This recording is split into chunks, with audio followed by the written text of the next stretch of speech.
What's up, dudes? So my daughter came home from her friends. She wasn't feeling very well. So I'm gonna make her some chicken noodle soup out of this rotisserie chicken. I just ran to the store to get it. So I can make some bone broth for her and give her immune system a little jump start. So I'll show you how to do it, how to make homemade chicken noodle soup.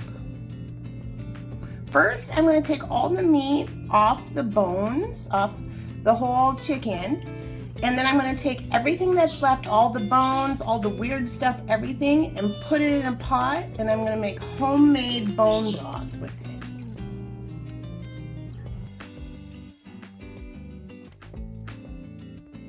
it. Okay, so here's what's left over of the chicken. I got most of the meat out. And what I'm going to do now is add some water.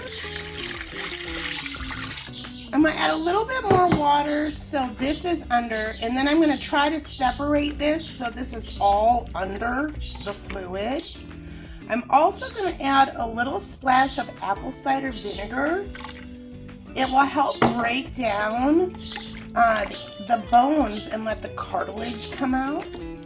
So I'm going to add some more water, and we're just going to simmer this and let this start cooking into bone broth. So the key to good bone broth is don't let it boil. If you boil it, it's going to taste nasty. So you want to leave it so it's just starting to get hot and simmery, bubbles around the side, a very gentle simmer, and let it go all day. I'm also going to add a carrot, celery, and some onion. All right, so we're on our way to some bone broth. I'm going to add some salt and pepper too.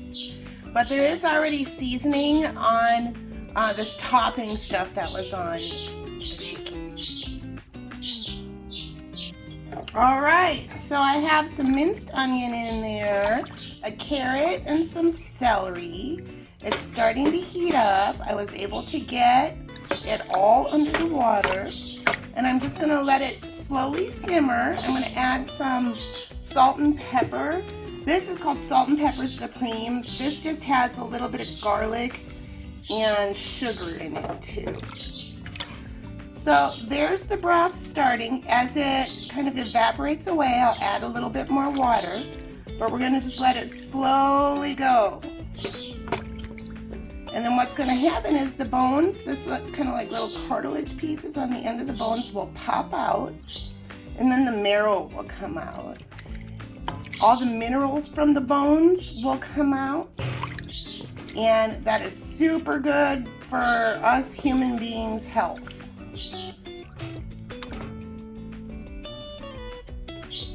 Okay, so here's what I'm talking about. It's a very, very gentle simmer. There's bubbles around the side. It's not a hard boil. So if you do a rapid hard boil, it will make everything taste bitter. So very gentle, slow simmer. And I'm going to let this go for a couple hours.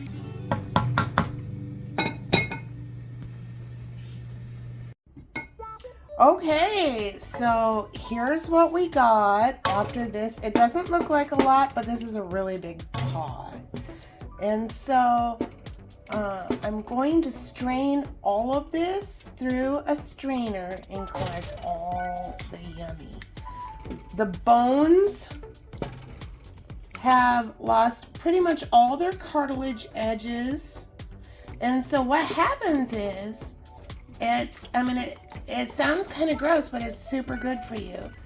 All that cartilage just kind of melts away.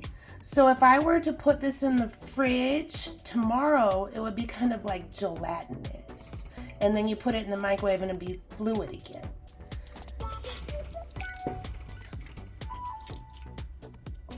Some of the ends have popped. I want to start cooking the veggies and turn this into yummy soup. So I'm going to strain this, and then I have to go out to the garden and go pick a carrot.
So here I am in the garden. I noticed something ate the around the base of my beans out here on the garden, and so my outside beans are starting to die off. Oh no.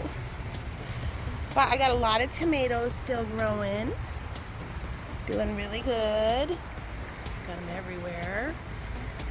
And then all of these beans back and forth between dying and growing, getting towards the end of their life cycle, with more tomatoes hidden underneath. So here's where I have some carrots. And look at, I see one poking out right there. See it? Oh, let me get a good view. Everything's blocking it. There. Pull it and see what it looks like. Perfect. Let's get one more. Let's do this one. There's one here. There. 2 good carrots.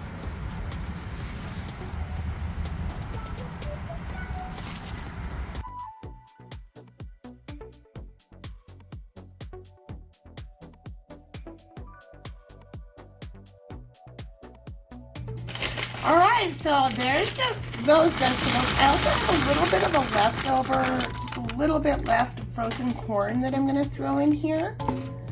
And next will come the noodles and the chicken.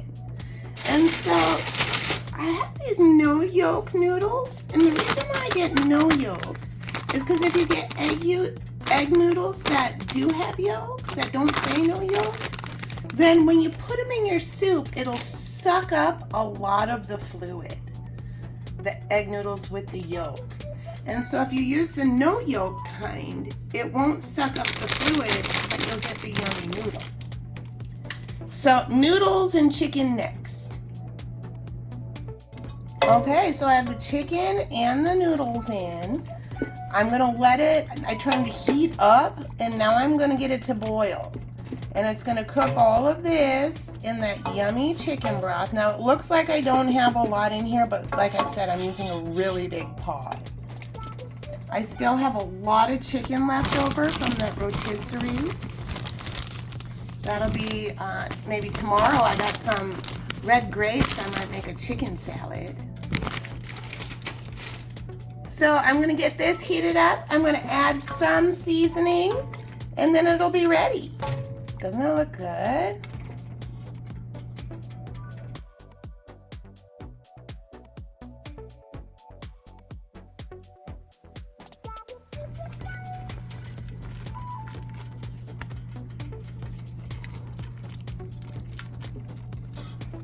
Chicken soup coming up quick.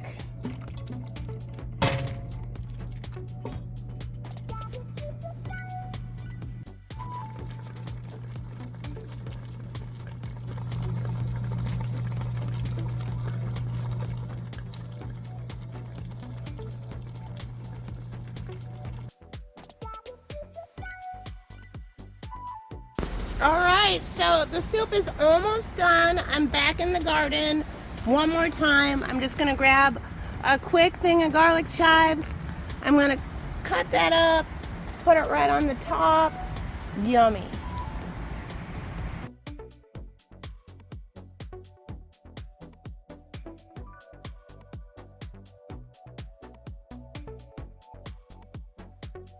All right, so here we are. I'm gonna add a nice pop of fresh. I just turned the heat off. We'll stir it up. There is fluid in here. It's kind of deceiving, the pot I'm using. Oh my God, it looks so good. Can't wait to eat. Chicken noodle soup. Done. On the road to feeling better.